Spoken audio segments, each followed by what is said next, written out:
मासूम डॉक्टर के पिताश्री ने उठाए हैं, उन सवालों को आपके सामने रखना आवश्यक है। वो इसलिए आवश्यक है क्योंकि वह एक ऐसा पिता है जिसको न्याय नहीं मिला है। वह एक ऐसा परिवार है जो आज कहीं ना कहीं अपने आप को पीछे छूटा हुआ महसूस कर रहा है, जिसके मन में आक्रोश है, जिसके मन में डर है, जिसके मन में अपने बच्ची के प्रति, अपने बेटी के प्रति संवेदना है। और इन संवेदनाओं के साथ इन प्रश्नों को उनके पिताजी ने रखा है। मैं एक एक करके उन प्रश्नों को रखूंगा और मैं खुद और हमारी पार्टी भी और देशवासी भी इन प्रश्नों का जवाब चाहते हैं, क्योंकि इस जघन्य कांड में यह प्रश्न एक बहुत महत्वपूर्ण रोल अदा करते हैं या एक बहुत महत्वपूर्ण कार्य अदा करते हैं। These questions that the father of the victim have laid in front of the nation today, these questions are of paramount importance, because on the foundation of the question is based the investigation and the outcome of the investigation. Question number 1, पहला प्रश्न। और पिता पूछते हैं कि जब मेरी बेटी की बॉडी वहां हमारे घर में रखी हुई थी, उस समय डीसी, डिस्ट्रिक्ट कलेक्टर नॉर्थ, उन्होंने मुझे एक कोने में बुलाया और कोने में ले जाकर मुझे कुछ पैसे देने की कोशिश की। मैंने इनकार कर दिया कि मुझे पैसे नहीं चाहिए। आप सोचिए पिता की मानसिक हालत, आप सोचिए पिता के ऊपर क्या गुजर रही होगी जिस समय बेटी की लाश, और वह भी इस हालत में, आफ्टर द ब्रूटल मर्डर। वो रिकॉन्साइल भी नहीं कर पाए होंगे, वो अपने आप के साथ भी समझौता नहीं कर पाए होंगे, वो समझ नहीं पाए होंगे कि मेरी बेटी के साथ आखिर क्या हुआ है। और उस समय जब शव उनके घर में रखा हुआ था, डिस्ट्रिक्ट कलेक्टर, कोई और व्यक्ति नहीं, कोई राजनेता नहीं, एक एडमिनिस्ट्रेटर उन्हें एक कोने में ले जाता है और कुछ पैसे देने की कोशिश करता है। पैसा आदमी कब देता है?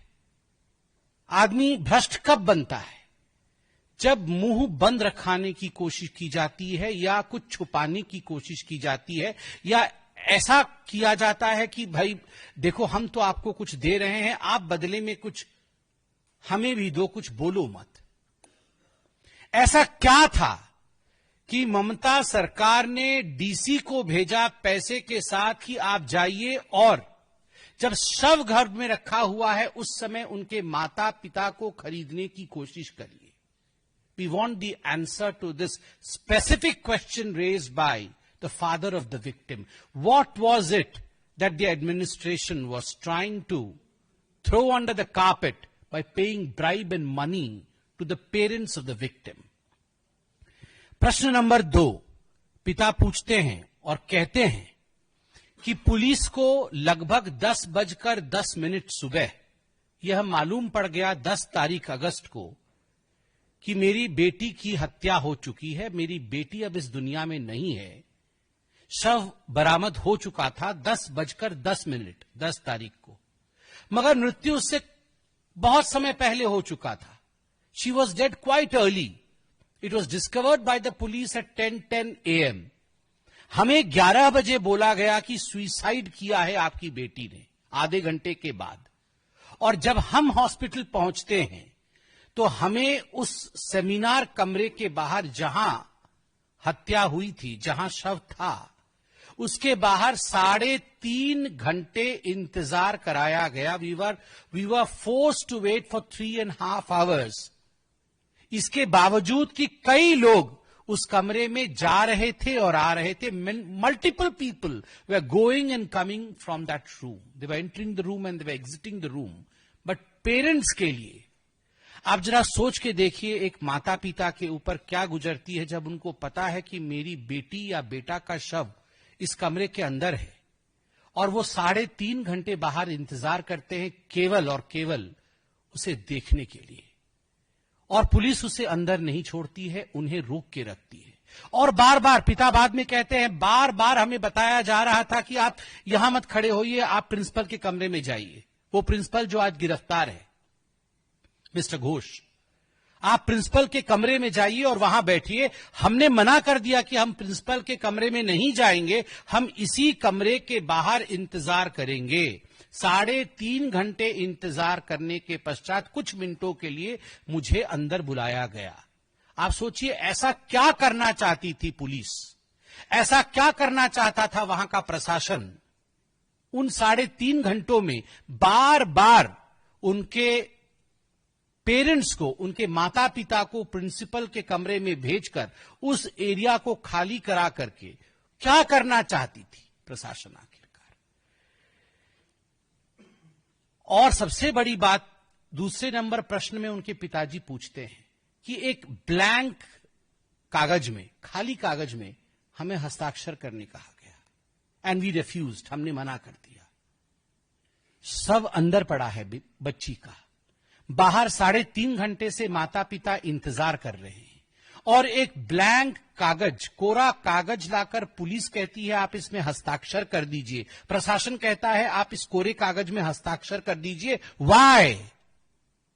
ये 21st सेंचुरी है, पढ़े लिखे माता पिता हैं, मैं तो कहता हूं पढ़े लिखे ना भी हो, आप बैठे हैं, मीडिया बैठी है, जागरूक संसार है, उसके बावजूद look at the audacity of the administration and the police officials to demand a signature from the father on a blank paper. क्या लिखना चाहते थे आप ऊपर में? कि बेटी ने सुसाइड किया है, मैं मानता हूं इसमें किसी प्रकार से कोई मर्डर नहीं हुआ है, रेप नहीं हुआ है, ये मैं जानता हूं, ये लिखना चाहते थे। ब्लैंक पेपर में हस्ताक्षर तभी कराते हैं जब आपके मन में खोट है, आपके मन में चोर है। प्रश्न नंबर 3, क्वेश्चन नंबर 3 जो पिता पूछते हैं, वाई डिले इन पोस्टमार्टम? कि आखिरकार पोस्टमार्टम करने में, पीएम करने में आपने डिले क्यों किया? पूरा का पूरा टाइमलाइन पिताजी ने उनका दिया हुआ है। उन्होंने कहा कि पोस्टमार्टम जो है, जिस प्रकार से काम चल रहा था, एट दी मोस्ट लेट भी करते तो 5 बजे तक पूरा हो जाना चाहिए था, मगर पोस्टमार्टम उसके बाद होता है। सबसे बड़ी बात है जो पिताजी पूछते हैं विक्टिम के, उनके पिताजी पूछते हैं कि आखिर क्या कारण था कि अस्पताल ने एफआईआर नहीं किया? बॉडी सुबह मिल गई मगर अस्पताल ने एफआईआर नहीं किया। अंततोगत्वा फोर्स होके हमें 6:30 और 7 बजे के बीच कंप्लेंट लिखना पड़ा। 6:30 और 7 बजे के बीच पिताजी और माताजी जाके कंप्लेंट लिखते हैं कि हमारी बेटी अब रही नहीं, वी सस्पेक्ट फाउल प्ले।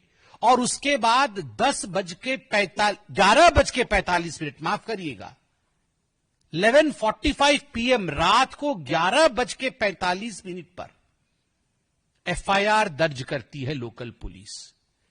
सुबह 10 बजे बॉडी मिलती है, 11:45 पर एफआईआर पुलिस दर्ज करती है, जबकि वहां सारे मेडिकल छात्र थे, पूरा हंगामा मचा हुआ था। उसके बावजूद, this is the audacity of the authorities, that they did not even go for an FIR till almost the midnight. And the most important question that the father raises, कि वहां मेडिकल छात्र थे जो सब कुछ जानते हैं स्वाभाविक है, हम जो मेडिकल का छात्र होता है वो जानता है नेचुरल डेथ क्या होती है, अननेचुरल डेथ क्या होता है, होमिसाइड क्या होता है, रेप एंड अटेम्प्टेड मर्डर या रेप एंड होमिसाइड क्या होता है, ये सब विषय, ये टर्मिनोलॉजीज मेडिकल छात्र जानते हैं। वहां हर कोई सब कुछ जानता था। उसके बावजूद भी प्रशासन और पुलिस की धृष्टता को देखिए कि उन्होंने जो लिखा है उसमें कॉज ऑफ डेथ में अननेचुरल डेथ केस लिखा है। मतलब होमिसाइड नहीं लिखा, मर्डर नहीं लिखा, अननेचुरल डेथ केस, जैसे कि किसी बीमारी से अननेचुरली पता नहीं ये हो गया हो। जो क्लियर दिख रहा है उससे भी कन्नी काटने की कोशिश जिस प्रकार से प्रशासन और बंगाल की पुलिस ने किया है, इस सवाल को पिता ने उठाया है। बहुत पर्टिनेंट क्वेश्चन मैं फिर से रिपीट कर रहा हूं कि why did not the hospital register और लॉज एन एफआईआर? ये हॉस्पिटल ने एफआईआर क्यों नहीं किया? माता पिता को कंप्लेंट क्यों देना पड़ा, यह बहुत पर्टिनेंट है। क्वेश्चन नंबर 4, क्रिमेटोरियम में जो हुआ उस विषय को लेकर। बच्ची के शव को घर लाया जाता है और स्वाभाविक है माता पिता अभी तक रिकॉन्साइल नहीं कर पाए हैं कि हमारी बेटी हमारे साथ है नहीं। वो चाहते थे कि बच्ची को कुछ और समय तक हम अपने घर में रखें। They wanted to keep the dead body of their beloved daughter in their home for a longer span of time, so that all the relatives, the near and the dear ones, including themselves, can spend the last time with the daughter. अपनी बच्ची के साथ कुछ समय वो एकांत पे बिताना चाहते थे, मगर उन्हें फोर्स किया गया। और यहां वो पिताजी कहते हैं कि ताला पुलिस स्टेशन जो था उसके 300 से 400 जवान वो हमें नॉन स्टॉप घेरे हुए थे। आप सोचिए, माता पिता, बूढ़े माता पिता के कंधे पर जवान बेटी या बेटे के शव का बोझ, वो अपने आप में किसी भी सोसाइटी में उससे भारी बोझ नहीं होता है। एक जवान बेटी के शव का बोझ, उसके साथ क्या हुआ, उसकी ट्रॉमा, और उसके ऊपर 300-400 पुलिसकर्मी माता पिता को घेरे हुए, जल्दी से क्रिमेशन करिए, जल्दी से क्रिमेशन करिए। And the father says we were literally forced to cremate the body, we had no option. हमारे पास कोई और चारा नहीं था, हमने फोर्सफुली क्रिमेशन किया। और 5वां प्रश्न अपने आप में ही बहुत घातक है। 5वां प्रश्न जो हमारी विक्टिम है, उनकी आंट और उनके पिताजी दोनों ने पूछा है। जो बाकी रिश्तेदार थे, लगभग 15 रिश्तेदार उस समय अस्पताल आ चुके थे जहां मर्डर, होमिसाइड, रेप इत्यादि हुआ है, जहां ये जघन्य कांड हुआ था, वहां 15 रिश्तेदार आ चुके थे।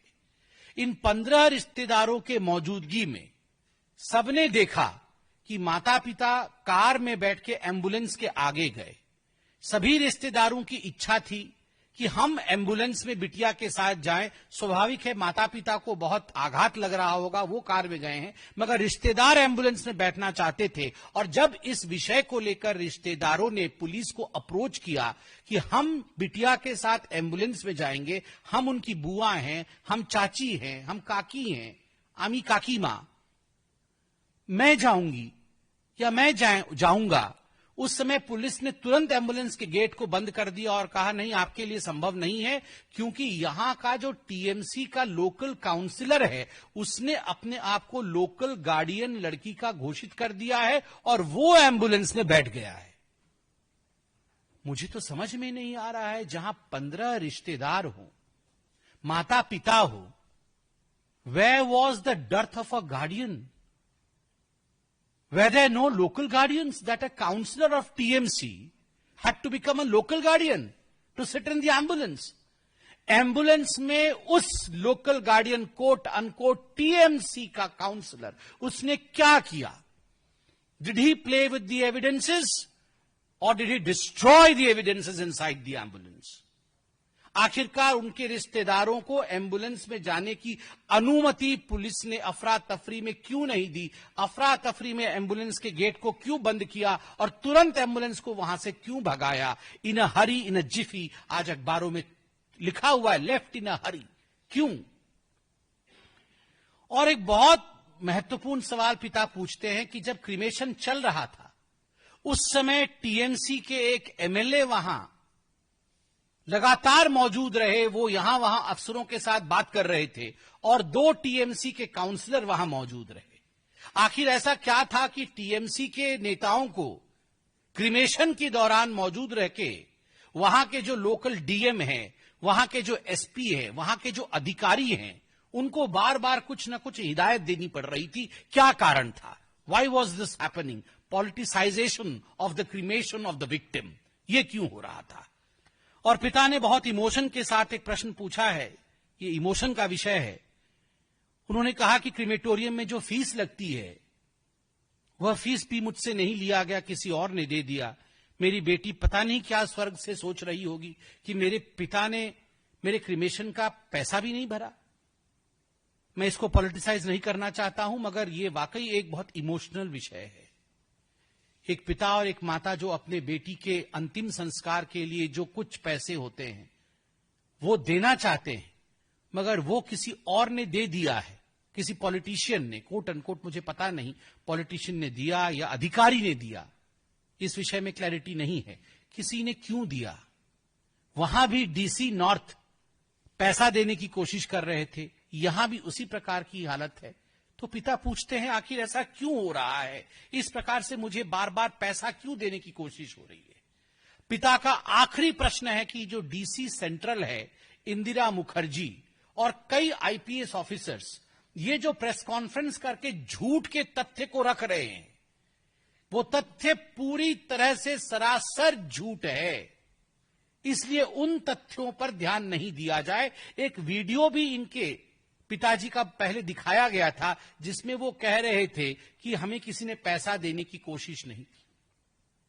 उन्होंने उसका भी आज खुलासा किया है, उससे भी पर्दा हटाया है कि जब बिटिया की जघन्य तरह से मौत हुई, उसके पश्चात कुछ पुलिस अधिकारी हमारे घर आए थे और उन्होंने कहा कि देखिए, अगर आप चाहते हैं कि इन्वेस्टिगेशन ठीक ठाक तरीके से हो और इन्वेस्टिगेशन में हम किसी प्रकार से त्वरितता दिखाएं, तो आप जो हम कह रहे हैं वही वीडियो में कहिए।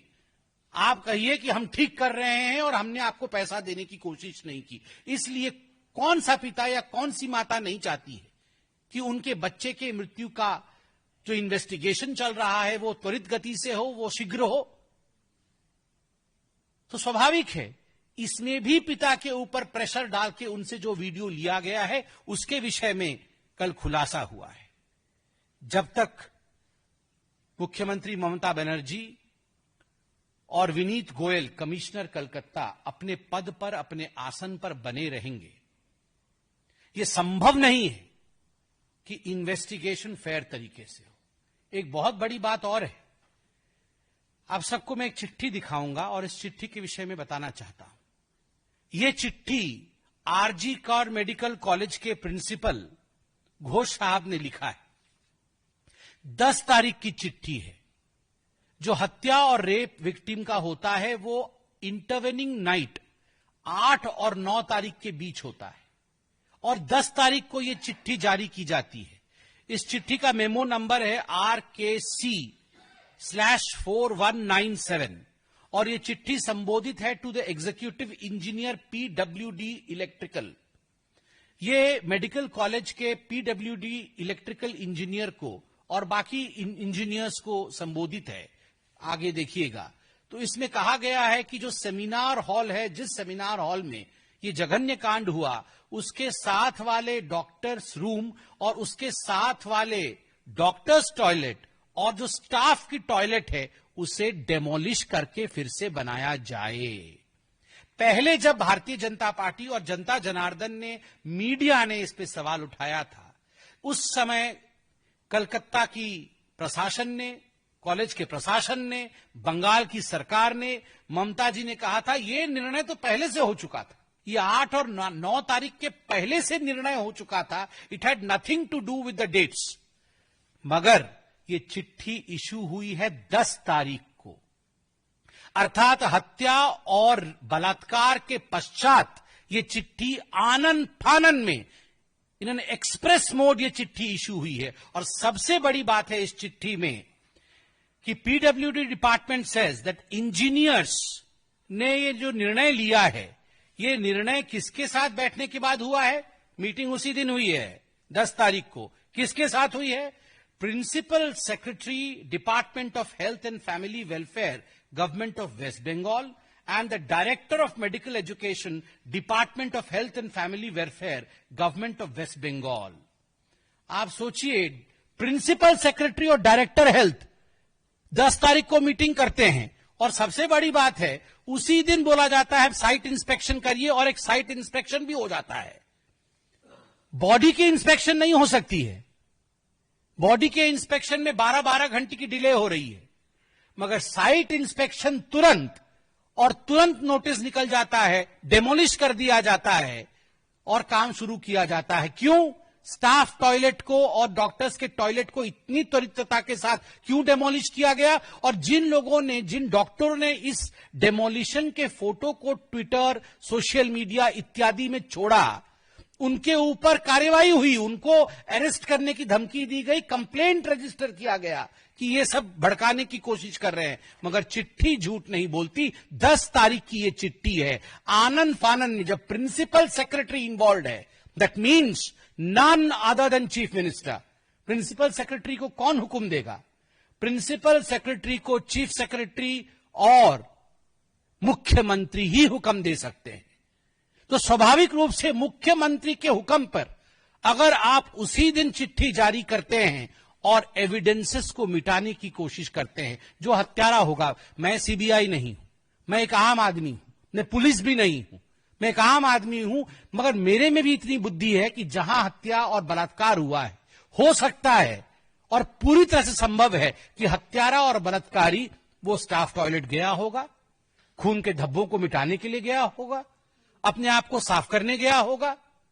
तो आपने उस क्षेत्र को तोड़ क्यों दिया? और सीबीआई अगस्त 13 को पिक्चर में आती है, और जब अगस्त 13 को सीबीआई पिक्चर में आती है, प्रोब को अपने हाथ में लेती है, तब तक ना स्टाफ टॉयलेट है और ना डॉक्टर्स की टॉयलेट है, क्योंकि उन्हें 10 तारीख को ही आनंद फानन में इंस्पेक्शन करा करके तोड़ दिया गया है। ये ममता बनर्जी की कॉम्प्लिसिटी के बगैर विनीत गोयल, जो वहां के पुलिस कमिश्नर है, उनके कॉम्प्लिसिटी के बगैर संभव नहीं है। और जब तक ममता जी और विनीत गोयल जी कमिश्नर और मुख्यमंत्री बने रहेंगे, तब तक एक फेयर ट्रायल संभव नहीं है। इसलिए भारतीय जनता पार्टी दोनों को ही ये कहती है कि step down from your post for a fair trial and justice to the victim. दूसरी बात है, मैं ये मांग करता हूं कि ममता जी और विनीत गोयल जी के बीच जो भी टेलीफोनिक वार्ता 72 hours of the heinous crime में हुए हैं, उनके कॉल रिकॉर्ड को रिट्रीव किए जाए, कितनी बार फोन हुए हैं और उनमें किस प्रकार की बातचीत हुई है, क्या इंस्ट्रक्शंस दिया गया है, इस पर भी पूरी तरह से जांच होनी चाहिए।